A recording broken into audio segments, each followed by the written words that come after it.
When you combine horror and science fiction, we're often met with a lot of confusion. The science fiction genre in general can be pretty damn confusing at times, with a lot of the movies leaving us with more questions than answers. So today on Top 5 Scary Videos, I'm gonna be counting down our list of the top 5 sci-fi horror movies we still don't understand. A word of warning, there will be lots of spoilers considering I'm discussing these movies in great detail and why we don't understand them. So, if you want to come for me, don't come for me. Also, before we begin, be sure to stick around until the end of the video where I'll be responding to some of your comments. And with that, let's jump in. Coming in at number 5, we have Primer. Primer seems to be confusing just for the sake of being confusing, and nothing frustrates me more than that. Released in 2004 and directed by Shane Carruth, Primer follows intellectual engineers Aaron and Abe who build and sell error-checking technology with the help of their friends. However, when Aaron and Abe accidentally invent what they believe is a time machine, Abe builds a version capable of transporting a human. However, like any creation movie, the two scientists quickly discover the dark consequences of their actions. Now, when time travel comes into play in movies, it makes everything that much more confusing than it needs to be. The movie is incredibly chaotic, with different versions of the characters appearing at the same time, confusing absolutely everyone watching the movie. The movie eventually becomes a never-ending loop of the two characters trying to take one another down, with Aaron trying to use the machine for his own gain, and Abe trying to sabotage his efforts. It's incredibly confusing, but begins to make more and more sense with each watch. You just may need to read up on the movie while watching it though, because there are so many loops and contradictions, it's hard to keep up. In at number 4, we have Pi. I still remember where I was the first time I watched this movie, a university lecture hall, and I've never felt so uncomfortable or distressed. Well, maybe when I watched The Idiots, that movie tipped me over the edge. Also, so many people walked out of my lecture hall during that movie. That was incredibly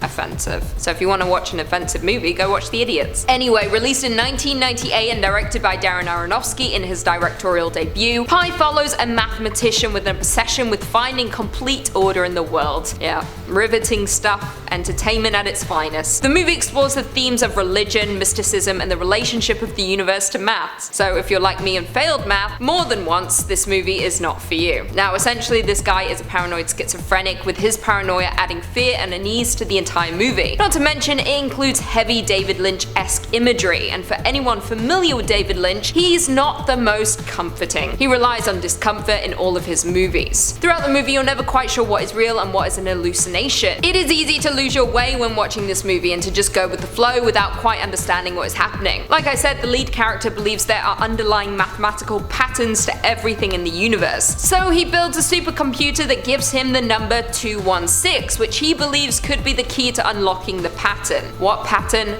I don't know. What a sad life. Imagine liking numbers.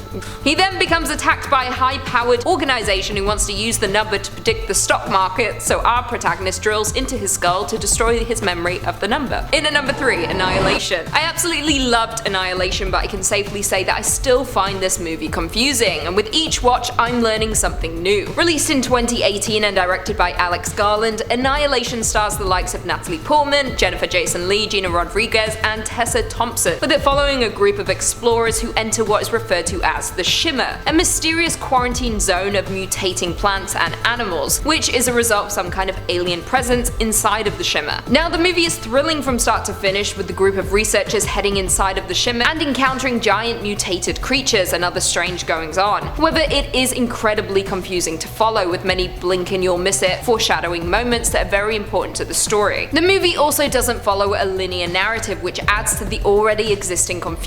Not to mention, the origins of the Shimmer or what it is capable of are never truly explained, leaving more questions than answers. However, we kind of have a vague idea of what is going on, I think anyway. Now, Lena, played by Natalie Portman, her husband was a part of the previous expedition into the Shimmer. However, he returned different and is now in a coma. While in the Shimmer, Lena discovers that her husband took his own life and an exact doppelganger took his place. Then Lena encounters her own doppelganger, who she takes down. However, once out of the Shimmer and when she reunites with her husband's doppelganger, it is heavily implied that she is in fact a doppelganger. It's all very confusing, nothing makes sense, we don't get any answers, the end. Coming in at number 2, we have Under the Skin. Oh man, this movie really did burrow deep under my skin, exactly how the title implies. Released in 2013 and directed by Jonathan Glazer, Under the Skin stars Scarlett Johansson as an alien of sorts who preys on unsuspecting men in Scotland. A different role we have seen Scarlett Johansson do in the past, that's for sure. Now, this may be perhaps the most subjective movie we have on our list, with it definitely leaving answers up to audience interpretation. It is a movie that is as bleak as they come, with it entirely relying on mood and surrealism, and not too dependent on a linear narrative or giving us the answers we seek. It is never confirmed throughout that ScarJo is an alien, but we can easily deduce that. Throughout, there are many confusing things that take place, such as the men she seduces drowning presumably in black pools of liquid, and conveyor belts transporting human organs. Why this is happening, we have no idea, and the movie doesn't answer this question either. Now, like I said, the movie might be interpreted differently depending on the person watching. However, the movie is essentially about an alien woman trying to understand our human behavior while also consuming men in order to feed. Throughout the film, she becomes less stable and eventually meets a logger who rips off some of her skin, revealing her true form, which is a jet black humanoid alien. The movie then ends with her being doused in gasoline and set on fire. Nothing quite makes sense ever. Human behavior didn't bode well with her, I guess. Also, an interesting tidbit of information for folks who have seen or might watch the movie: the scenes involving the men getting into the car with ScarJo were all real.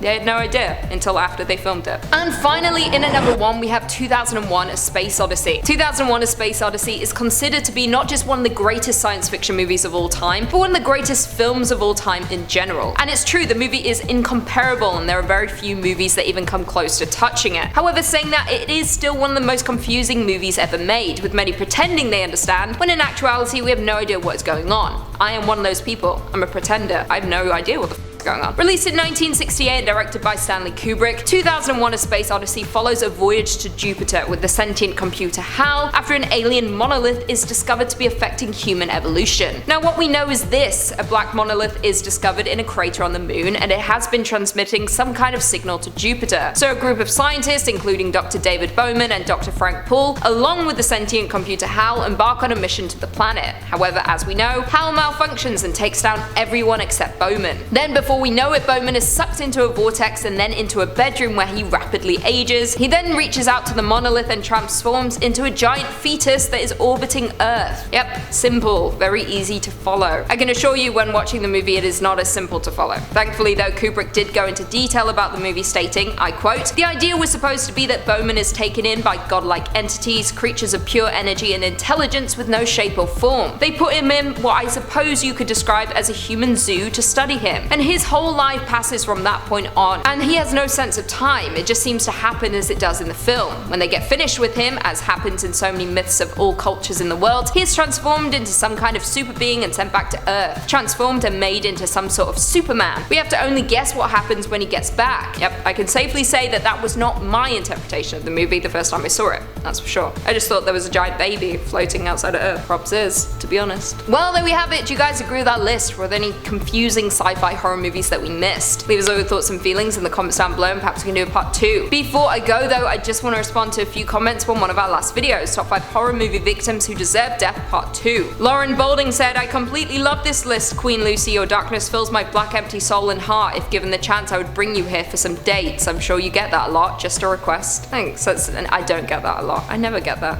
Just kidding. From you guys I get it. No one else.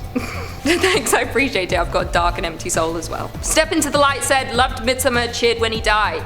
Same, still cheering. Screw that guy. Bury me in a bear suit. The Son of Dormammu said, "I actually like the spoilers myself." You're probably the only one who likes the spoilers. I get a lot of negative comments about it, but I'm gonna continue spoiling movies, but don't worry, I'll just warn you before I do it. Lil Peep and Billy Fan said, "More of these, please. Love you, Lucy." Sure, I mean, there's more coming, there's always more coming. I've got no choice, to be honest. John Anderton said, "Can we get more Keegan and less of this mess?" No. Out of me and Keegan, I've got my together more. I think. I don't know. If you watch Central Dark, then you'll understand. If you want more Keegan, just go watch his videos. I'm not a mess. I was here before Keegan. Get with the times. Dexter Waltz said, "Yo, I am the only one thinking how much it looks like Chris Pratt shoved in a bear instead." I think you're talking about the thumbnail from Midsommar. It kind of does look like Chris Pratt. And honestly, the things I would do to shove Chris Pratt in a bear suit. Screw that guy. And on that note, if you haven't already, be sure to give this video a big thumbs up, subscribe, and turn on notifications so you never miss another scary bit. Until next time, see you later.